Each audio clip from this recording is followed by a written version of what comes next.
Okay, well, welcome again. Thank you so much, everyone, for taking the time out of your evening. We are headed into a very, very busy season. So I'm always grateful when people show up live on these calls. And tonight we're going to have some interaction. So feel free to participate. And we've got Brent on the call and Jesse. Hey, and then Elizabeth and her mom, Deborah, are calling in. So thank you. Thank you, Deborah, for showing up. You're going to be ahead of the game as one of Elizabeth's clients on really navigating through, I call it the Christmas caloric consumption tsunami, because we are seriously headed in this next 31 days. It is like being a football player and just going, no, no, no, really picking and choosing what you want to eat, when you want to eat, so you don't end up wearing it come January 1st. So I'll introduce myself super quick. I'm Gina Ruby. I'm a certified health coach and global director with Take Shape for Life. And it truly is my passion to help people be the healthiest version of themselves. And most of the time that means losing some extra pounds so they can be their healthy version, and also having a whole lot of fun in the process. So today we're going to talk about the good, the bad, and the ugly of sugar, because really all these parts make up sugar, and we're going to figure out what's good, what can I take that I can really have that's going to benefit me, and then figure out when the bad and the ugly take over, it's not good. So you're going to get some tips and some tools and some strategies today to navigate through this sugar tsunami. And I'd like to remind everybody, Elizabeth and Deborah, you're on the phone so you can't see this, but I have my big beware sign here. It says beware. Holiday weight gain is typically 7 to 12 pounds from now until January 1st. It actually started about Halloween, the candy consumption, and then Thanksgiving, a big old caloric fest on that day. And then from here on out, parties, office meetings, people bringing in cookies and cakes and Hershey's Kisses. So there's just like huge calorie sugar consumption that can very easily pile on an extra 7 to 12 pounds. And I'm going to show you, you'll be able to see this later on the video, but I have 5 pounds of fat in my hands right now. I'm going to do a little extreme close-up there. This is no bueno on the body, whether it's 5 pounds of belly fat, butt fat, thigh fat. This, when it's excess on the body, it does you no favors. So we're going to figure out how to not have this pile on your body over the next 4 weeks. Okay, so a couple quick questions about sugar. The first one is sugar the enemy? Sugar's not the enemy, because again, remember, we're going to talk about some good about sugar. But the second question is sugar eaten in excessive amounts over time the enemy? And it absolutely is. It's a whole heart yes. And we're going to figure out why. And again, give you some tools to navigate so that you don't get this way out of balance. And a lot of people, they know I'm a health coach, they know I'm healthy, I eat healthy, but here's the deal, I'm not anti-sugar. I love my Ben & Jerry's fish food. I love Mounds, I love hot tamales, I love lemon meringue pie, I love Milano cookies by Pepperidge Farm, but the bigger part of that is I've learned how to pace it out so that it's not excessive over time and piling fat on my body. So there are some people, they're anti-sugar, and that's their choice, but I'm not. I like a fun little indulgence here and there, and I also know I have to do it in moderation. So a lot of people, when they know I'm a health coach and I eat healthy and I exercise, they say, you take all the fun out of eating. As I'm looking at someone who's 60 pounds overweight, out of energy, huffing and puffing, sweating, and I'm like, I take the fun out of eating? It's more like I put the fun back into living. So I want us to have fun in life. I have a whole heck of a lot of fun. And I also have some treats along the way. So we'll figure out how we can do both. Alrighty. So first, a couple statistics about sugar. Because most everything we eat these days has sugar in it. And we really only need 27 grams of sugar max per day. And to do a little math, I'm covering up the answer here. There's 4 grams of sugar in 1 teaspoon. So doing some little quick math, 4 divided into 27 Brent, do you know the answer? Eight. Eight? No. Between 7 to 8, 6. yeah. So 4 times 7 would be 28. So there's 7 teaspoons of sugar. This is 7 teaspoons. This is what we need max. And we don't even need all of this per day, but it's the maximum amount. So it's about 7 teaspoons of sugar. The average American eats 50 to 150 grams of sugar per day. That's like insane. And you do the math on that, it's 12 and a half to 35 teaspoons. And here is 17 teaspoons right here. So you've got this little, 7 teaspoons that we need max, and from real sugars, not from sugar cubes, to 16 or even double this is what you would get right here. And when you do the math on an annual basis, it's about, the average is about 130 to 150 pounds of sugar a year that Americans are eating. And it's doing a whole lot of bad on the body. And to give you a little idea, this is 8 ounces of mango orange juice. A lot of people order orange juice for breakfast. In fact, my husband orders like a double one of these. And I'm like, oh my gosh, pick your battles, right? In this little 8-ounce glass right here is 27 grams of sugar. So if I were to drink this, I would have my max per day.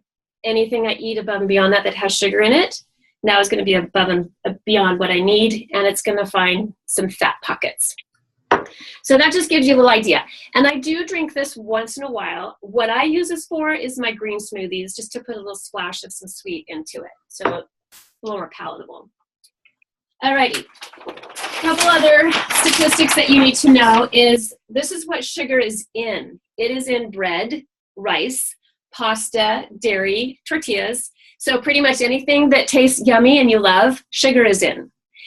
Fruit, dessert, beverages, orange juice for sure, all the fruit juices, and alcohol.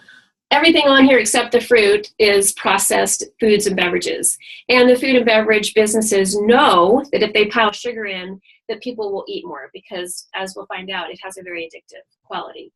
So when we talk about people eating 50 to 150 grams of sugar per day, it's really easy. If you have a muffin for breakfast and you have some orange juice with it, and then at lunchtime you have a burrito, and in the afternoon you have a soda, it's just like sugar, sugar, sugar, sugar. You guys, have you, in your circles, whether you work with friends in an office, do you see people just kind of like piling sugar in themselves mindlessly? Oh, yeah. Big time. Elizabeth, what about you? She there? Oh, absolutely. Yeah. When I used to work in an office, I work from home now, but when I worked in an office, I worked in an insurance company, so we got free food all the time from people. So the break room was always full of sweets and treats all the time. Yeah. And I was like, it's free, Gina. We got free pizza. I'm like, there's a price to pay somewhere. You pay now or you pay later. So nothing's really free. Alrighty. So let's talk about the good use of sugar and why we need it. Our brain needs it. And I learned in the last couple years, it was some nutrition person saying how when we think, we burn glucose. So we need to have some sugar in our bodies. And, so some people are like, great, I get to eat a whole bunch of sugar because I'm going to be working on a project for 5 hours. I need a lot of energy to think. And that's not the point. If that is the case, eat some healthy sugars, veggies or fruit, but not just make it an excuse to eat cookies and cake. So it's really good for the brain, for thinking. And we also need sugar for the muscles. And especially if people are active, they need to have that glucose if they're, working out for a marathon or even just doing some workout at the gym or going hiking. Then definitely you can have a little more healthy sugar, the healthy sugar, not the processed sugar, for your muscles. And my mom did Atkins diet several years ago. And, that was all about the meats and the cheeses or whatever. She didn't do any sugar. She's like, it says no sugar. I'm not doing sugar. So she didn't do any fruit. She didn't do any processed sugar. And in a couple of days, she started feeling kind of dizzy and loopy. Now, in my family, they like to say that's our genetics, but in all fairness to her, it really was because she'd taken the sugar out, and then she just was kind of dizzy. She added some more sugar in, and then she was able to be much more alert and much more with it. So lack of sugar really can make you, sorry, ooh, a little dizzy. Time out.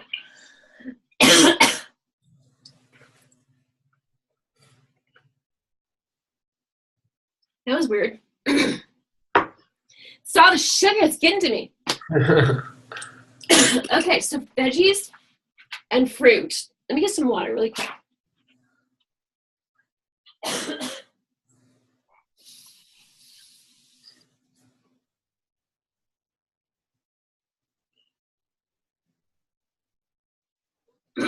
That was weird.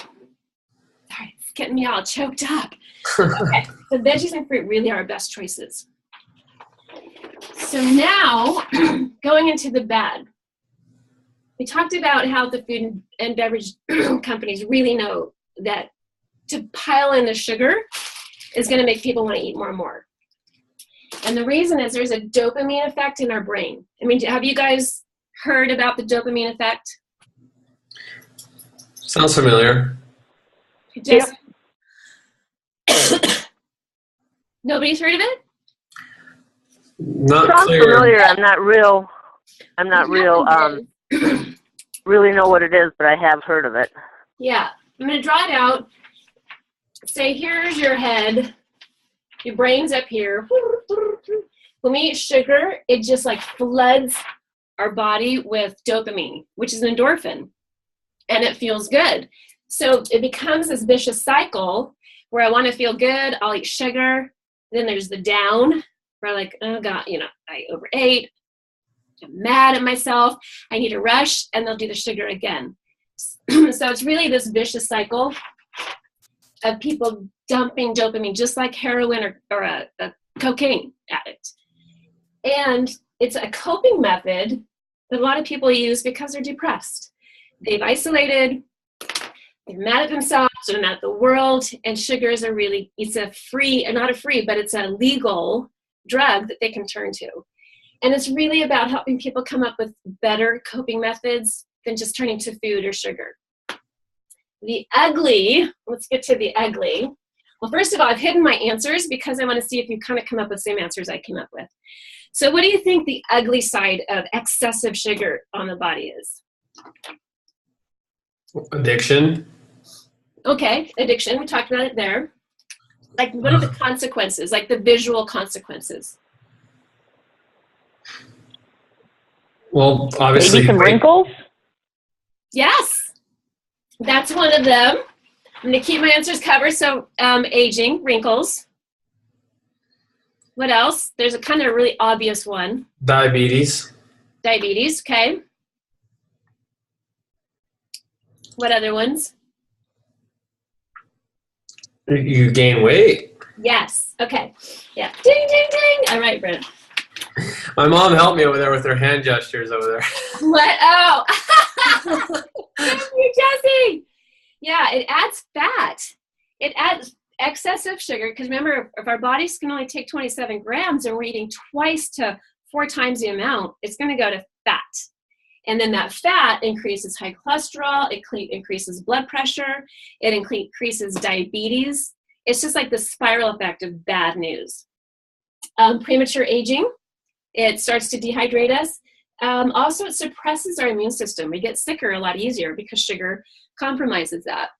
And then it increases fluid retention, which, fluid adds weight, and that's adds weight on our hips, our back, our knees, our joints.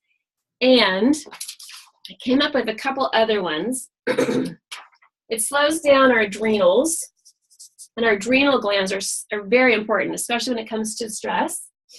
Slows adrenals. It increases the free radicals, which that goes back to the anti-aging, because free radicals in our body accelerates the aging process. It can cause depression. We know that from this whole cycle. And then it stimulates the appetite. Hello. So you can eat more. And artificial sweeteners do the same thing as well. So it's, a couple small, 1 or 2 artificial sweeteners is okay. But when someone's doing 12, 15, 20 of those packets per day, that's going to stimulate the appetite. And that artificial sweetener can also start to accumulate fat on the body. So, stimulate.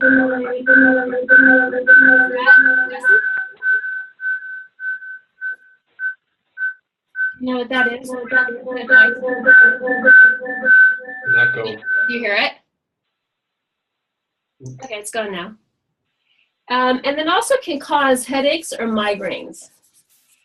Headaches or migraines. And these are just like 9 or 10. I saw a list of 100 today. I mean, it talked about things of gum disease. Obviously, it accelerates teeth decay. There's just a whole lot of things that we don't need on the body, going on in the body because of sugar. So, ideas. I mean, we talk about the good, the bad, the ugly, but really, what are we going to do? I always say knowledge applied is power. So knowledge is power. It's just sitting there. We got to apply it to really see it make a difference in our lives. So my sister-in-law is a certified nutritionist, and she always says, we're not hummingbirds. We people go from sweet to sweet to sweet. They go from orange juice to soda to muffins to candy bars. And our bodies just weren't built to accommodate all those sugars going into our bodies. So we're human beings. We're not hummingbirds. And then here's some ideas to either reduce the amount of sugar that's coming in a day, or some really good substitutes. So I listed a few here, especially for Deborah and Elizabeth on the call. The first one is to use healthier sweeteners like stevia, agave. I have organic blue agave right here. And this is a great one. Again, but this I did put in moderation because they're sugars. They're a healthier sugar than this stuff. But nevertheless, it's sugar. So this blue agave nectar is good. Some honey is fine. If you want to sweeten, again, like a green smoothie, it needs a little bit of sweet for me. Or for tea, tea in the morning. And Truvia. Truvia is another one that's you can buy at the grocery store. So it's like a stevia version. Number 2, green smoothies. So instead of, I'm telling you, if you go to Jamba Juice, anybody listening to this now or later, I used to drink Jamba Juice thinking they were healthy, and they are just boatloads of sugar, anywhere from 40 to 50 grams of sugar in those shake smoothies, because they're all fruit. So really shifting over to like a green smoothie, and I know people think they sound gross, and I always thought they were gross until I tried a good one. Spinach, kale, celery, cucumber. Those are all your really good complex carbohydrates. They're slow energy. They help keep you satiated. And then throw in an apple, or throw in some berries, or throw in a banana, whatever you want. Just a little piece of fruit will help sweeten the spinach and the kale, so you don't feel like you're just eating, mowed grass or something. Now, some people, they can do the hardcore kale, spinach, cayenne pepper, and it's like, yeah. But to me, it's a little too intense. I need a little bit of something to knock off the edge of the potent veggies. And then chew, chew, chew. Chewing, when we eat food, Americans just like engulf food. They talk while they're eating. They don't hardly chew, and then they're just piling it in. So chewing, when we chew, the saliva in our mouth has enzymes in it that breaks down the sugars, because our stomach has different enzymes. So you want to chew, chew, chew. That saliva is going to break down the sugars in our mouth. So then when it goes down to our stomach, there's a different set of enzymes that are helping break down the food. And chewing helps you eat slower. So it doesn't have a lot to do with sugar, but it has a lot to do with breaking down the sugars that you do eat. And anybody else? Anybody else have some ideas on how to reduce the sugar intake on a daily basis? Again, I have some ideas. Elizabeth, do you have any ideas of what you would do to reduce sugar? Or tell a friend? I mean, if I drank soda, I would cut soda. I mean, that's one of the easiest ones to get in there. Make sure that you're not adding adding sugar to any cereal that you eat, that, you assume that there's enough sweetener already in your food? Yeah, that's a great one. If people do drink soda, like I don't drink any soda at all because I'm 52 years old. So at my age, I have to really judge which bad calories I want to go in my body. And soda just does, I'd rather have warm chocolate chip cookies out of the oven than soda. So I don't drink any soda. But for those who do, just cutting it in half takes out a lot of sugar. And there's no such thing as diet soda. Both diet soda and regular soda add fat on the body. So cutting it out, adding water with some lemon or even some like sparkling water is okay. There tends to be a little more sodium in those, but that's a great idea. Couple other ones are just low sugar desserts. If you're taking a dessert, on the internet, there's a gazillion recipes for low sugar desserts. So I'll put that low sugar dessert. And then, and I like, our clients, I'm going to show this picture really quick. I've shown it before, but I love the inspiration of Tammy. I'm going to put this up here so you can see it. She started at 323 pounds. This is where about 100 is off. And then she lost a total, right here it's about 150 that's off, but she's lost almost 180. And she made some major shifts in what she eats. And she was one of our clients, our Take Shape for Life clients on the 5-in-1 program. And she likes the brownies. I love the brownies. And it's not a Betty Crocker brownie loaded with calories and sugar. It's like low sugar, 12 grams of protein, and it's really yummy. So sometimes I do our MetaFast brownie or a MetaFast pudding. And then I had one other one here. Oh, split a dessert. So if you're going to have dessert, split it. I'll just put it right here. Split dessert. And if someone's really disciplined, because really the first 1 to 2 bites are the most satiating to the palate, because it's like, oh, that tastes really good. And then it gets used to the taste. If someone's disciplined and they really can do 1 or 2 bites, that's a great option too. You just enjoyed it. That was delightful, yummy, and now I'm done. But that takes a lot of discipline. I haven't quite solved that one with fish food. Does anybody here like fish food on the call? Fish food like sushi? No, Ben & Jerry's. Fish, Phish, fish food. Oh my gosh. It's caramel, chocolate pieces, and marshmallow. It's interesting. Crazy. And just for all those watching, the Ben & Jerry's that's this big, I know there's a Haagen-Dazs one as well, it's 4 servings. And people most of the time will eat one of those containers by themselves.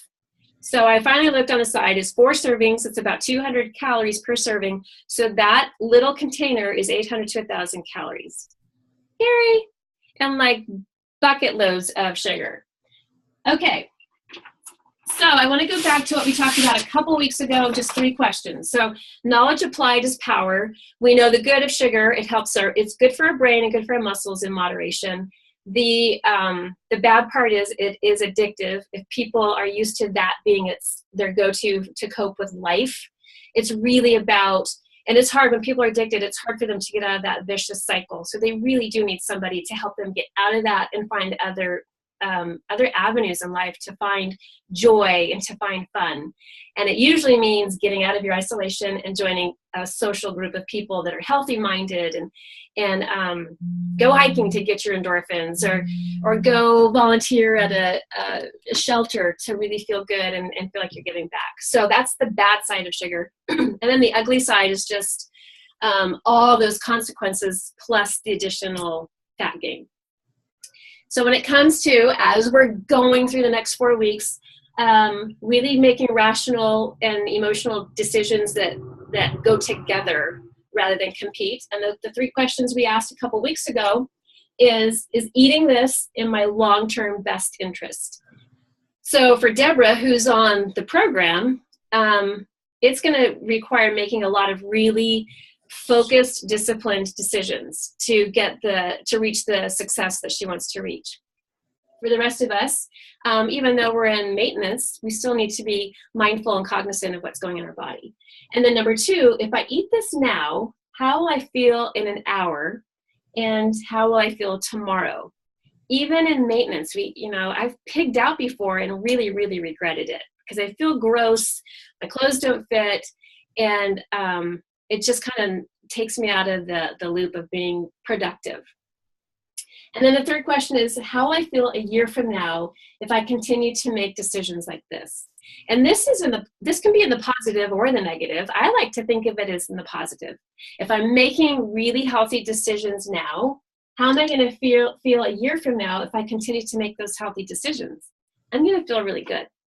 So for those people that we talk to, well, they're like, I don't want to say no to all my cookies and chocolates.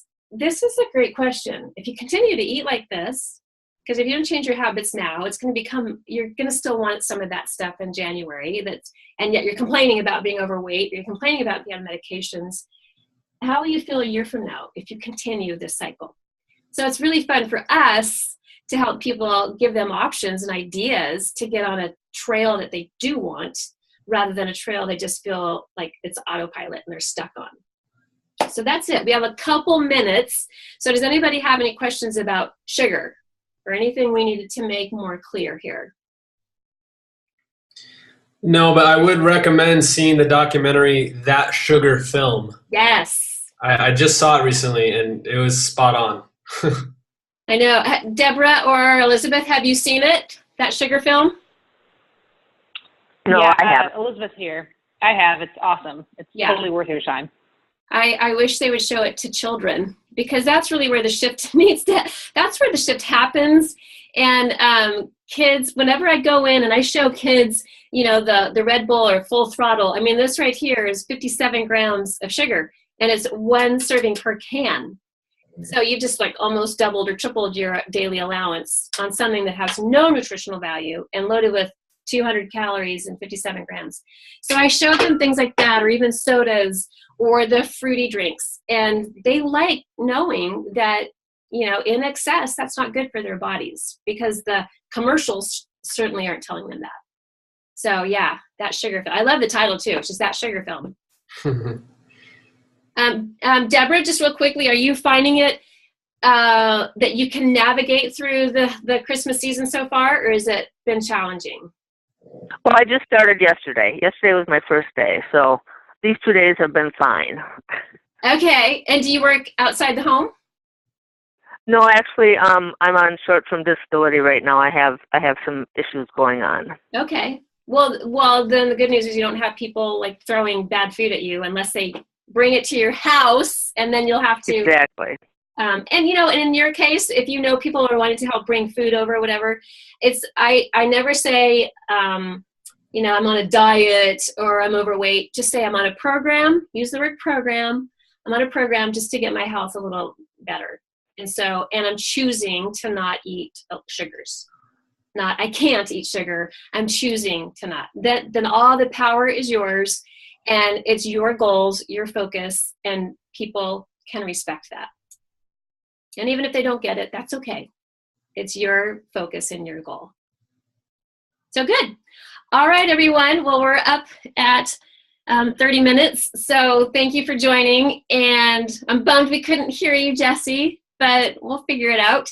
And then we'll be here next week. All righty?